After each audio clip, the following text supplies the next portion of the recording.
நான் நீங்க நாம எல்லாருமே விஜய அண்ணான்னு தான் சொல்லுவோம். நாம எல்லாருமே விஜய அண்ணான்னு சொல்றதுனால விஜயும் அவரை பேரறிஞர் அண்ணா அப்படின்னு பில்டப் காட்டிக்கிட்டாரு. விஜய் வாங்குறது எல்லாமே கருப்பு பணம் தான். ஆனா தமிழ்நாட்டுல மட்டும் ஊழல் இருக்கக்கூடாது, கருப்பு பணம் இருக்கக்கூடாதுன்னு போராடுறாரு. அது எப்படி? விஜய் இப்போ கீர்த்தி சுரேஷ்க்கு கல்யாணம் நடந்துச்சு. அந்த கல்யாணத்துக்கு ஒரு ஃபிளைட்டை எடுத்துட்டு போயிருக்காரு. கூடவே த்ரிஷாவையும் கூட்டிட்டு போயிருக்காரு. இதெல்லாம் என்ன நியாயம்? இப்போ விஜய் ஒரு ஹோட்டல்ல குடிச்சிட்டு பயங்கரமா கலாட்டா பண்ணுவாரு. கலாட்டா மட்டும் இல்ல, பல நடிகைகள் கூட எப்படிலாம் இருப்பாரு தெரியுமா? நான் பார்த்திருக்கேன், என் கண்ணால பார்த்திருக்கேன்.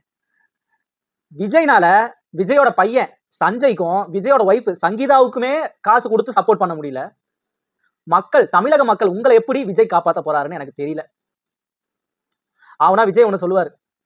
அது என்னன்னா, நம்ம தமிழ்நாட்டுல இந்த பெண்களுக்கு முன்னுரிமை கொடுக்கணும் அப்படின்னு நல்லா பேசுவாரு.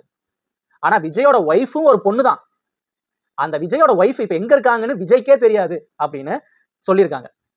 அது மட்டும் இல்லைங்க, இப்போ விஜய் வந்து ஒரு பொதுக்குழு நடத்தி இருக்காரு, தமிழக வெற்றி கழக பொதுக்குழு. அந்த பொதுக்குழுல தமிழக வெற்றி கழக உறுப்பினர்கள் அந்த பொதுக்குழுவை எல்லாம் முடிச்சுட்டு சாப்பிட்டு போலாம் அப்படின்னு சாப்பாடு ரெடி பண்ணியிருக்காங்க விஜய். அந்த ஒரு இலைக்கு மட்டும் ரேட் எவ்வளவு தெரியுமா? 3000 ரூபாய் ஜிஎஸ்டியோட சேர்த்து. இவ்வளவு காசு விஜய்க்கு எங்க இருந்து வந்துச்சு அப்படின்னு இவர் சொல்லியிருக்காரு. இவர் பேர் பாத்தீங்கன்னா சிவா. இவர் தான் இது எல்லாத்தையுமே சொல்லியிருக்காரு.